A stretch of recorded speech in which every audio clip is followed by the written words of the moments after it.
Bonjour et bienvenue. Aujourd'hui, on va s'attaquer à une idée qui a complètement changé notre façon de voir le développement. On va passer des structures bien rigides à quelque chose de beaucoup plus fluide, de beaucoup plus dynamique, les attracteurs. Alors, pour commencer, une petite énigme. Une énigme qui a fasciné autant les parents que les psychologues. Un nouveau-né, il a ce réflexe. On dirait qu'il sait déjà marcher. Et puis, quelques mois plus tard, plus rien. C'est comme s'il avait tout oublié pour devoir tout réapprendre. Bizarre, non ? Comment on explique ça ? Bon, pour comprendre cette nouvelle approche, il faut d'abord jeter un œil au modèle qui a dominé pendant des décennies. Le modèle classique donc, celui des stades de Piaget. L'idée de Piaget, elle était vraiment révolutionnaire pour l'époque. En gros, il nous dit « Attention, l'enfant n'est pas juste un récipient passif qu'on remplit de connaissances. Non, pas du tout. C'est un véritable bâtisseur. Il construit activement sa propre intelligence, sa propre compréhension du monde, brique par brique. C'est ça, le cœur du constructivisme. » Et cette construction, d'après Piaget, elle est super ordonnée. Ça ne se fait pas n'importe comment. Il imagine ça comme un grand escalier. Chaque enfant, où qu'il soit dans le monde, doit gravir les marches de cet escalier, une par une, et toujours dans le même ordre. On ne peut pas sauter une marche. D'accord, mais qu'est-ce qu'est le moteur de tout ça ? Qu'est-ce qui pousse l'enfant à monter ? Eh bien, Piaget a un concept central pour ça, l'équilibration. C'est un peu comme si l'enfant était un funambule. Il a un certain équilibre avec ce qu'il sait déjà, puis une nouvelle expérience arrive et hop, ça le déséquilibre. Pour retrouver sa stabilité, il doit ajuster sa compréhension et ce faisant, il monte sur la marche suivante. C'est un cycle constant de déséquilibre et de rééquilibre.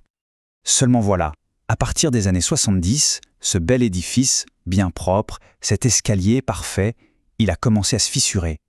De nouvelles idées, de nouvelles observations sont venues le remettre sérieusement en question. Et là, on a un grand débat qui s'ouvre. D'un côté, Piaget qui dit que tout est construit. De l'autre, des penseurs comme Chomsky ou Fodor qui défendent une vision néo-innéiste. Eux, ils disent « Attendez une minute, l'enfant ne part pas de zéro. Il y aurait des connaissances fondamentales, des modules spécialisés qui seraient déjà là, innés, précablés dans le cerveau. Le développement, ce serait alors plus le déploiement de ce qui existe déjà, plutôt qu'une construction à partir de rien. » Et Jerry Fodor, lui, il va poser une question qui est un véritable casse-tête, le fameux paradoxe de l'apprentissage. C'est tout simple, mais c'est redoutable. Il dit « Comment un système cognitif peut-il en créer un autre, plus puissant que lui-même ?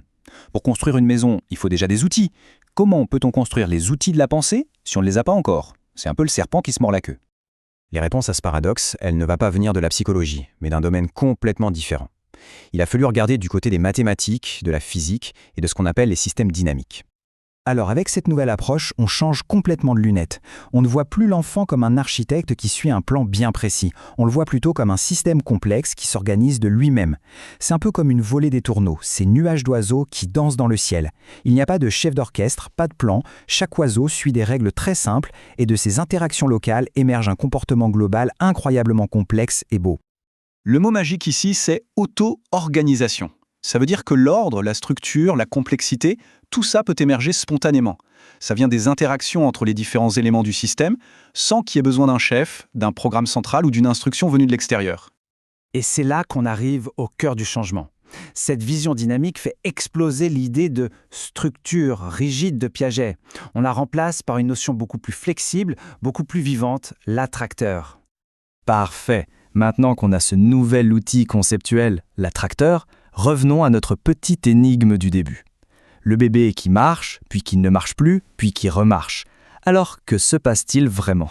L'explication classique, c'était de dire, c'est un vieux réflexe, un truc primitif, et le cortex, le cerveau intelligent, vient l'inhiber, le mettre sous silence.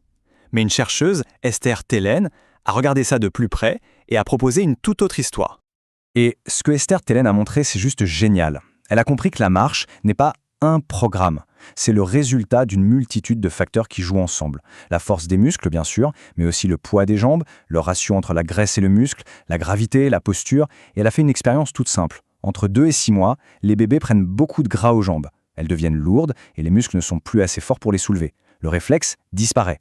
Mais si on met le bébé dans l'eau, que la poussée d'Archimède allège ses jambes, magie. Le mouvement de marche réapparaît instantanément. Ce n'était donc pas le programme qui avait disparu, c'était juste un paramètre du système, le poids qui avait changé. Et voilà ce qu'est un attracteur. Un stade de développement, ce n'est plus une structure figée, une marche d'escalier. C'est un état d'équilibre temporaire, une sorte de vallée de stabilité vers laquelle le système a tendance à aller naturellement. Le comportement de marche est un attracteur. Et là, c'est intéressant parce qu'on boucle la boucle et on rejoint Piaget. Lui aussi parlait de ces stades comme des états d'équilibre, mais des équilibres provisoires, destinés à être déstabilisés pour atteindre un équilibre supérieur. L'attracteur, c'est une façon de modéliser mathématiquement cette idée d'équilibre provisoire. En résumé, la marche n'est pas un programme stocké quelque part dans le cerveau qui s'allume ou s'éteint. Non, c'est un état, un attracteur dans lequel le système tombe lorsque toutes les conditions sont réunies. Le corps, l'environnement, la gravité, la force, tout ça. C'est ce qu'on appelle un comportement assemblé souplement, c'est-à-dire qu'il est recréé à chaque instant, en fonction de la situation. D'accord, mais au fond, pourquoi c'est si important de faire cette distinction entre structure et attracteur? Est-ce que ce n'est pas juste du jargon de spécialiste? Eh bien non, pas du tout. Ça change absolument tout dans notre manière de voir le développement. Qu'est-ce qu'il faut retenir de tout ça? Premièrement, le développement, ce n'est pas une autoroute bien droite. C'est plutôt un paysage avec plein de chemins possibles. Deuxièmement, un comportement n'est jamais dicté par un programme central. Il est toujours assemblé sur le moment à partir de plein d'influences. Le contexte, l'environnement, ce n'est pas juste un décor, ça fait partie intégrante du système. Et enfin, et ça c'est peut-être le plus important, la variabilité, les erreurs, les hésitations, ce n'est pas du bruit. C'est le signe que le système est vivant, qu'il explore, qu'il teste de nouvelles choses, et c'est le moteur même du changement. Et tout ça, ça nous laisse avec une question assez vertigineuse.